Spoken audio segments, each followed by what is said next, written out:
menguntungkan kita, kultur kita ini menjadi warga yang ramah, yang berhati nyaman, sehingga ketika mahasiswa sudah pulang ke daerahnya selesai menyelesaikan tugasnya pun mereka merindukan untuk kembali ke kota Yogyakarta. Oke, kita balik lagi Pak. Gimana ini Pak Antara?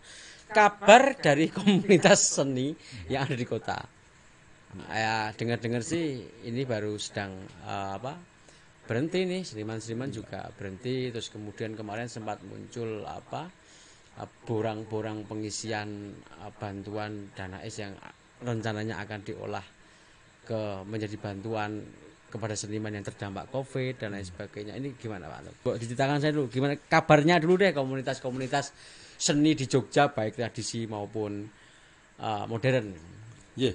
Mungkin gini, kalau dana isi sebenarnya ada di wewenang di provinsi. Sebenarnya pemerintah kota melalui dinas kebudayaan ini sudah diharapkan mengusulkan program-program yang tentu saja ini diawali dari pembahasan program-program yang ada di pemerintah kota lewat dinas kebudayaan, dan seharusnya memang kami menginisiasi dari awal. Kami udah 2 tahun ini, kebetulan saya juga menjadi ketua rintisan kampung budaya, Mas. Kita hari ini punya 21 rintisan kelurahan budaya berbasis kelurahan. Dan ini menariknya adalah kami menginisiasi untuk adanya rembuk budaya kayak musrembang. Di kelurahan ini kan ada musrembang, tapi ini musrembang budaya. Apa sih sebenarnya? Kami menginginkan program-program ini sistemnya bottom up.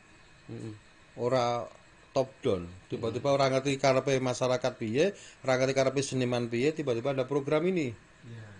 Ya tentu saja masyarakat yang menyesuaikan. Tapi hari ini kan kita berbanding terbalik, harapan kami masyarakat yang mengusulkan, kemudian pemerintah kota yang mengusulkan ke provinsi terkait dengan dana isnya, sehingga tidak terkesan Yon Sewu ada kalimat muspro dan lain-lain dan agak dipaksakan. Yang hari ini juga semangatnya dana is kan terkait dengan bagaimana memberdayakan peradaban manusia. Kalau yang dana is yang di kota Pak? Di kota ini ya pergerakannya adalah untuk membangun karakter rintisan kelurahan budaya. Hari ini kita sudah mengentaskan 2 kelurahan budaya di Terban dan di Terban sama di Bener. Nah, tentu saja kami belum merasa menganggap ini maksimal untuk pemberdayaan di berbasis wilayah karena masih ada keraguan-raguan. Hari ini di wilayah ini dikatakan siap ataupun tidak, ini masih menjadi ketidakluasan lah masyarakat hari ini. Soalnya gini Pak, repot juga sih ketika membicarakan soal dana is yang di kota ini kan kebetulan mungkin ya saya sih agak sedikit mencurigai Pak, dari tanda kutip mencurigai dalam sifat positif ya. Curiga kok positif ya Pak Rus. Karena gini Pak Antara, ini perlu dikritik sebenarnya. Dana is itu yang bisa diakses oleh teman-teman, ini kebetulan saya nggak tahu sih apakah dinas terkait itu memiliki base data. Ya.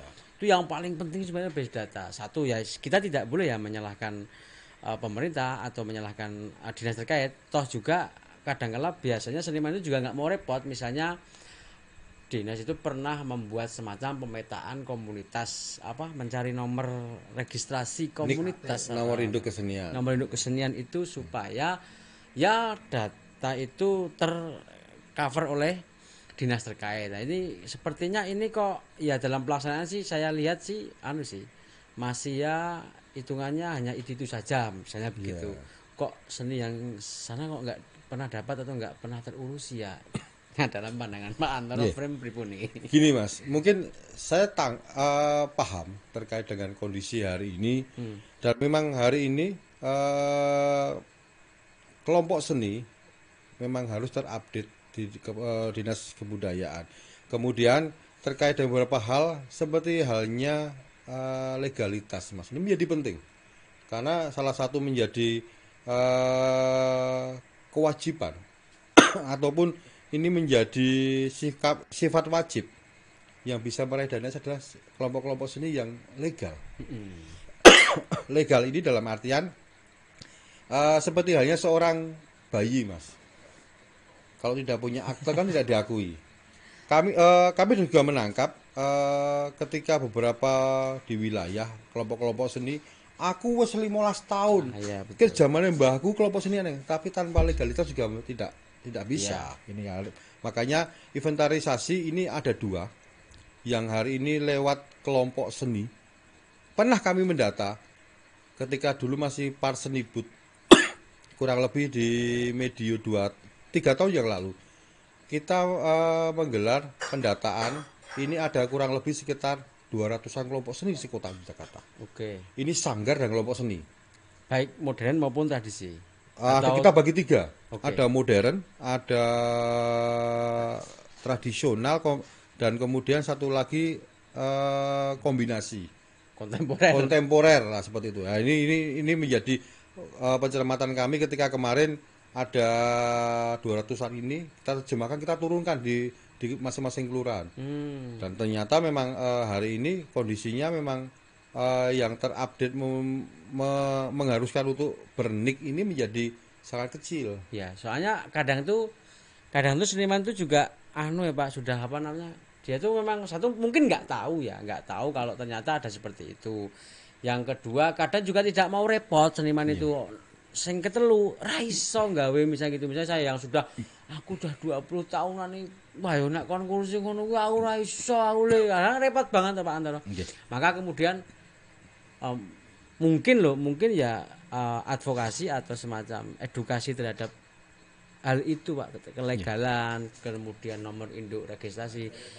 Saya sih sepakat sebagai generasi muda seni bahwa ya memang sudah harus mulai kayak gitu karena hubungannya juga penggunaan dana yang negara loh Pak. Jadi artinya pertanggungjawabannya juga jelas gitu Pak Antara ya. Dan ini malah loh Mas, sebenarnya kami sudah kemarin mengkomunikasikan melalui Dinas Kebudayaan agar ada terkait dengan pendamping di masing-masing kelurahan. Oke. Semacam provinsi mengadakan pendamping desa budaya. Kami mengharapkan juga ada satu hal yang hari ini menjadi penting adalah pendampingan di wilayah sampai dengan penataan kelembagaan. Betul Pak. Nah, jadi jangan yang didampingi meng pelatih tok Pak. Jangan. Iya. Sing desa budaya sing dampingi ya seniman ki repot Pak. Ya. Benar. Dan pendamping ini diturunkan sesuai dengan karakter wilayahnya. Sebentar tadi kecamatan atau Perkelurahan. Kita menginisiasi seluruh kelurahan di Kota Jogja ini sudah bicara masalah budaya. Yang nanti orientasinya adalah pengembangannya menjadi basis pariwisata. Sepakat. Jadi kebudayaan menjadi dapurnya. Yes. Etalase marketingnya ada di pariwisata. Semua akan bersinergi. Seperti halnya kita ke Bali turun naik pesawat. Ataupun kita masuk suasananya sudah cetol. Nah, ini di Kota Jogja yang kita ini kejar untuk bisa sampai di suasana ini Jogjani banget.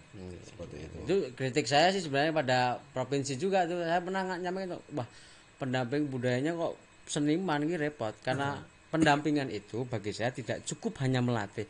Justru ketika melatih itu ya sudah dia mendampingi ya tugasnya mendampingi cari pelatih juga nggak apa-apa, artinya juga dia itu memfasilitasi gitu loh. Kadang pelatihnya kan yang dilatih pinter sing dilatih ya Mas. Sing dilatih kan repot. Tapi kalau soal manajemen kemudian advokasi ya diajari ngono lho piye carane senimane nggih proposal kan nggak ada itu. Gawe surat menyurat ora iso, perizinan polisi ora iso kan repot banget. Aduh Pak, tapi ini keren Pak. Kalau sampai kemudian pendamping budaya itu sampai pada lapis kelurahan yang akomodir komunitas-komunitas, terus kemudian sampai kemudian edukasi terhadap hal-hal yang sifatnya teknis tapi iso dilakoni oleh seniman itu menarik Pak. Sebenarnya ini kemarin sudah pernah saya lakukan Mas. Saya itu juga bagian dari dulu pendamping desa budaya. Kebetulan neng Wiro Brajan saya Mas. Saya itu melegalkan 26 kelompok seni resmi. Nomor registrasikan. Sampai di nomor registrasikan dan itu terdokumen. Kadang kelurahan ini karena memang ketugasannya ya sak kelurahan itu hanya ada sekitar 8 personil Mas. Ngurusi 19 item kampung berbasis kampung tadi kan 19. Bisa urung pelayanan, bisa urung ngundangi apa yang lainnya. Akhirnya kami kemarin berinisiatif 26 kelompok yang di Wiro Brajan hari ini masih kami punya datanya. Dan itu sudah legal sampai dengan taraf ada RT-nya kita atur. Dan ini memang yang dibutuhkan. Tapi kami kurang tahu setelah kemarin kami tidak menjadi ini pendamping desa budaya ini kok tiba-tiba kinerjanya teman-teman pendamping dan ini kritik dan ini akan menjadi bagian regulasi kami selaku legislatif nanti salah satunya adalah merekomendasikan untuk diturunkan lagi yang namanya pendamping di masing-masing kelurahan dalam konteks bicara kelembagaan maupun pemberdayaan masyarakat di bidang budaya maupun pariwisata. Isin widane oke Mas. Yogyo ini nek dipikir-pikir meng sithik. Karena apa? Belum berani maksimal. Dana apa, Pak? Dana isnya Di kotanya. di kota Jogja. Itu berapa sih, Pak, kisarannya? Kalau di pandemik ini kami kemarin lewat dana alokasi khusus ini sekitar 69. Tetapi ini bicara masalah tentang fisik dan non fisik loh. Termen pertama atau Keseluruhan. Jadi kami sudah menangkap terkait dengan hari ini kucuran yang akan di kota Jogja di tahun 2020 ini sekitar 69 tapi ini terbagi fisik dan non fisik. Hari ini kita pergunakan juga terkait dengan penanganan COVID juga. beralih Salah satunya nanti juga untuk pemberdayaan teman-teman. ini jelas perubahan rencana semuanya ini anggaran pasti untuk COVID dulu ya, Pak. Ya, semua sampai dengan hari ini pun juga seluruh OPD kita nolkan Mas.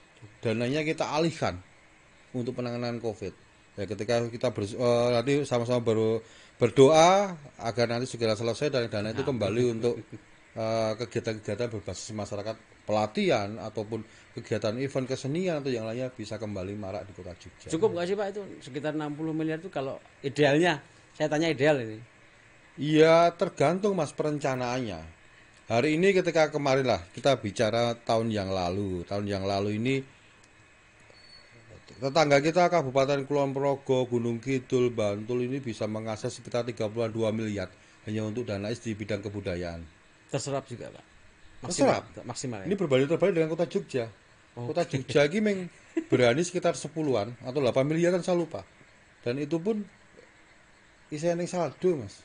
Tidak Isian yang silva, tidak dikumpulkan semuanya. tidak terserap. Karena semuanya. apa? Ya ini saya katakan belum mengeksplor semua kegiatan yang program-program berbasis masyarakat. Sehingga hari ini juga ketika ini kan kembali ke kinerja teman-teman yang hari ini kami kritisi agar hari ini bisa bersinergi dengan beberapa komponen ataupun kelembagaan.